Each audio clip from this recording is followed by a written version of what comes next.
thanks. Hey, is anybody over there? Yeah, me. I gotta review some prison films. Mind if I bounce some ideas off you? Busy. Busy? What could you possibly be doing in... Anyway, I got stuck with this dumb Steven Seagal movie. You'll get used to it. I don't think so. I've watched a lot of his films, and they're always tough to sit through. You'll get used to that, too. I may be new here, but that sound can only mean one thing. This is Movie Night!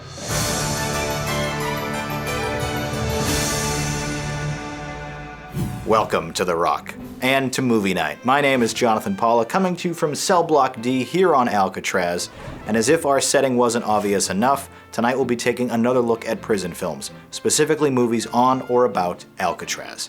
We begin with Escape from Alcatraz. Accurate, but hardly exciting. The fifth and final collaboration between director Don Seagal and legendary actor Clint Eastwood, this $8 million docudrama prison thriller premiered in June of 1979, eventually earning $40 million. Based on J. Campbell Bruce's 1963 non-fiction book of the same name, the 112-minute film follows a trio of inmates who attempt to escape from the world's most infamous prison. As our lead inmate protagonist, Dirty Harry is a man of few words, refusing to take crap from anyone.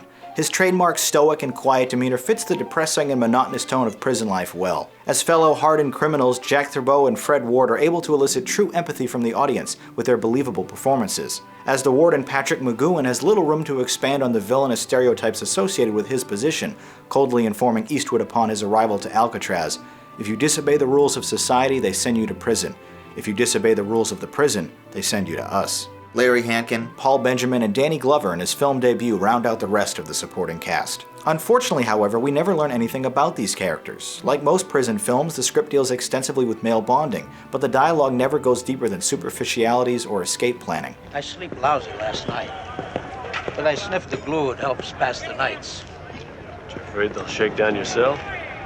Then I go to the hole. It's worth the chance. I guess anything you want bad enough is worth the chance. Including busting out? Hey, maybe there's a way out. It's on top of your head. Yeah, the ventilator shafts on top of our block. How the hell do you get on top of the block? Yes, the bull for the key. Thanks. The PG-rated film is painfully slow to get going. Everything is shot and edited with a very deliberate and relaxed style. Escape from Alcatraz almost has no soundtrack or music either, allowing the diegetic sounds of the island to fill the void. Despite this, the film does deliver some suspenseful moments from the simplest setups, like a guard approaching a cell we know to be empty. Sticking closely to the facts available, the movie makes no attempts to depict what happens to the inmates. Instead, it sort of abruptly ends with a single screen of expositional text. It's up to the audience to decide their fates. But if the Mythbusters' somewhat scientific experiment is to be believed, their escape to mainland could have been possible. All fans of Eastwood or those planning a trip to the prison island should check this picture out, but its age and style make it a bit tough to sit through.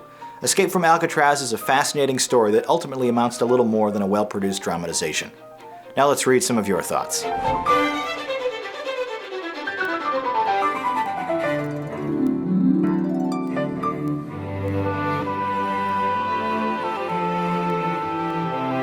We both enjoyed the escape itself, but the movie was a bit slow getting there. Our final scores are a 6 and a 7. Next up, The Rock. A classic example of popcorn entertainment. The sophomore effort from director Michael Bay, this $75 million action film was released nationwide on June 7, 1996, eventually earning $335 million. The particularly great R-rated premise sees a mild-mannered chemist teaming up with a resourceful ex-con, who must infiltrate Alcatraz prison after a rogue group of military men, led by a renegade general, threaten a nerve gas attack. Constantly in over his head and never one to use profane language, Nicolas Cage is excellent as the quirky chemist, often resorting to quips and jokes in lieu of actual violence.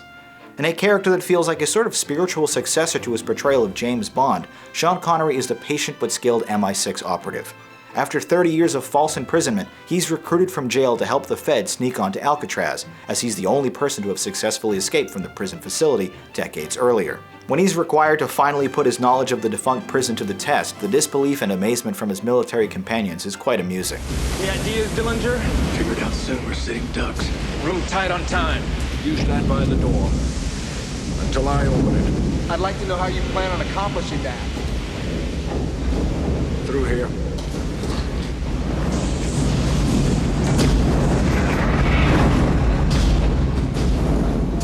Shitting. I memorized the timing. I just hope it hasn't been changed. Catch one of those flame bursts, you're a corpse. Thank you. The unlikely pairing of these two is honestly the best part of the film. Cage's zany behavior is a perfect foil for Connery's relaxed confidence.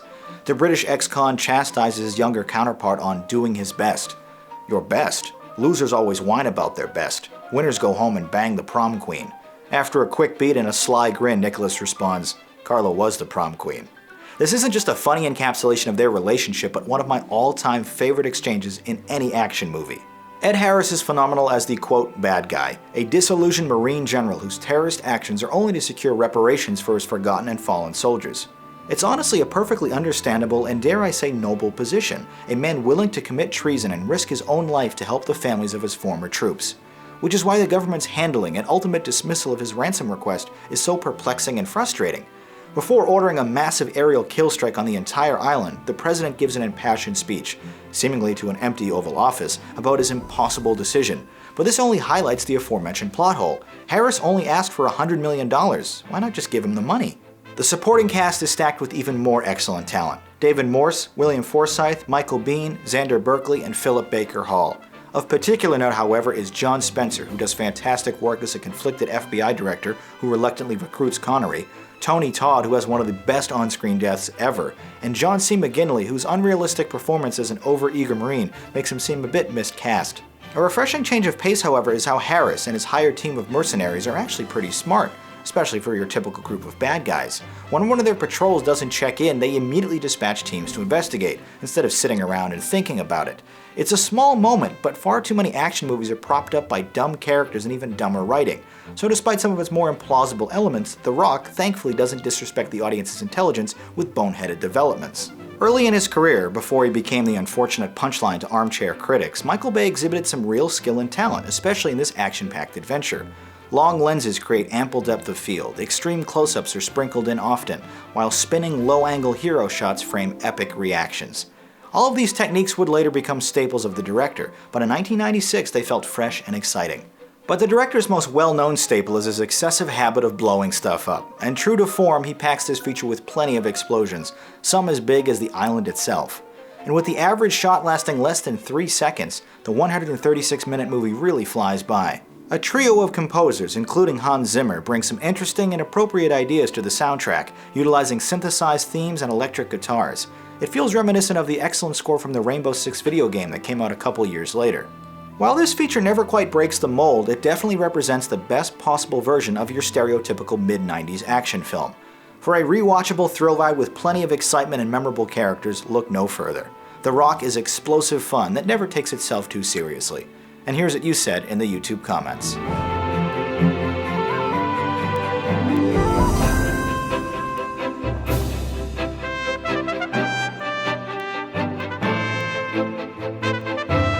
We were in total agreement on this one, with many calling The Rock Michael Bay's best film. We both thought it was awesome. Before we continue, a quick reminder to check out the MovieNight archive channel, which contains an easy-to-search library of every individual review I've produced over the past 7 seasons. Plus, that channel is also home to my trailer commentaries, where I break down and analyze Hollywood's biggest upcoming features, like last week's Rogue One. So subscribe to MovieNight to see new content when it's released. Finally tonight, let's review Half Past Dead. Loud, stupid, and unnecessary. Written and directed by Don Michael Paul in his directorial debut, this action film was released in November of 2002, where it failed to earn back its small $25 million budget. It also has the notable distinction of being the only Steven Seagal film to be rated PG-13. When a Russian car thief goes undercover in the high-tech, newly reopened Alcatraz prison, he stumbles onto a terrorist plot involving a death row inmate and $200 million in hidden gold. It's confusing enough to summarize and even worse to sit through, because quite frankly the plot doesn't make any damn sense. In what would be his final theatrical release before descending into the realm of direct-to-video trash, Seagal is predictably just as unconvincing and weird as ever. He's also heavier and slower too. The fistfights and martial arts maneuvers look particularly clumsy, especially since body doubles are used rather liberally. It's only through an unlikely stroke of luck that his character is even afforded the opportunity to save the day, something his FBI handler on the mainland immediately takes advantage of, which of course completely jeopardizes the undercover mission he's actually there for.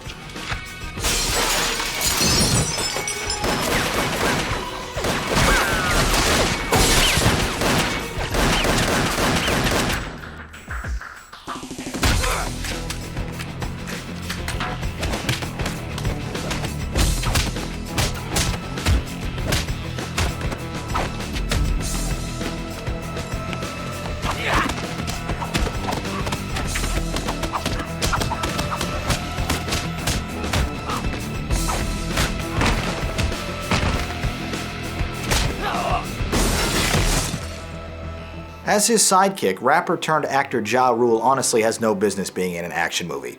But he'd actually be halfway decent if he wasn't curling his lip all the time. Remarking on Seagal's behavior, he asks, "You know you're crazy, don't you?" To which Steven replies, "Cuckoo crazy," like that's a perfectly normal thing for an adult criminal to say. As the soon-to-be-executed convict, the soft-spoken Lester McKenna brings a surprising amount of perspective and maturity to this otherwise brainless feature. That being said, the access and accommodations the authorities give to this death row inmate seem extremely unorthodox. Like they even allow him to choose the wall-sized screensaver image of his own execution chamber. Morris Chestnut and Nia Peoples are the requisite bad guys, the former yelling orders without motivation, while the latter is dressed like a $2 whore. In a nice change of pace, however, the prison warden, portrayed with an infectious amount of charm by Tony Plana, is actually rather decent to his captors and is not the film's antagonist. This is an action movie though, so let's talk about the gunplay. Everyone in this movie is a terrible shot, especially Ja Rule. On 3 separate occasions, he has someone lined up in his sights, dead to rights, but lets them escape completely unscathed. Literally thousands and thousands of rounds are fired throughout the course of the 98-minute film, but I'm pretty sure only like 2 people actually die from gunshot wounds. Later, during the frenzied climax, a couple of nameless thugs fire RPGs at Rule and Seagal, who are perched in a crashed helicopter 20 feet off the ground. In the split second it takes for the rocket-propelled grenade to reach them, the hip-hop singer locks onto the projectile with an advanced targeting machine gun and prematurely explodes it before they're damaged. The seriousness in which Half Past Dead handles ridiculous nonsense like this is unintentionally amusing. To anyone who's ever visited the island, it's painfully obvious this picture did not film there. In fact, the few exterior shots of Alcatraz were actually outtakes from Michael Bay's The Rock. Truthfully, this tired story could have taken place at any prison, anywhere, and been just as effective, if not more so. Failure to take advantage of such an iconic location is this film's second biggest mistake. The first, of course, is Steven Seagal. Speaking of borrowed photography, the film also cheats an entire sequence of high-altitude skydivers, which is taken straight from 1990's Navy SEALs. In lower-budget dramas, the occasional reuse of expensive exteriors is understandable, but for an action movie to literally outsource one of its own action scenes, that's just lazy. The film's first few minutes are obscured by giant floating letters from the film's title. I'm not certain what the desired effect was here, but it's just a huge distraction. Combined with the low-rent soundtrack and lots of unnecessary slow motion, Half Past Dead looks and feels like an expensive rap video from the late 90s, and that's not a compliment. Including one truly bizarre edit at the 52-minute mark when Paul swish pans into a wall to mask a perspective shift that immediately breaks the 180 line. Being an unmotivated cut notwithstanding, it's a seriously disorienting transition. The movie has way too many problems to even be considered average, but within Steven Seagal's catalog of bargain video junk, you could do much worse. A messy and stupid experience, Half Past Dead has enough fun moments to be considered a guilty pleasure. I thought it was meh. Unfortunately, that does it for tonight's episode, but here's what we'll be discussing next time if you'd like to leave a comment review. And click this information icon if you'd like to watch some related reviews. Once again, my name is Jonathan Paula, thank you for watching, and have a good movie night.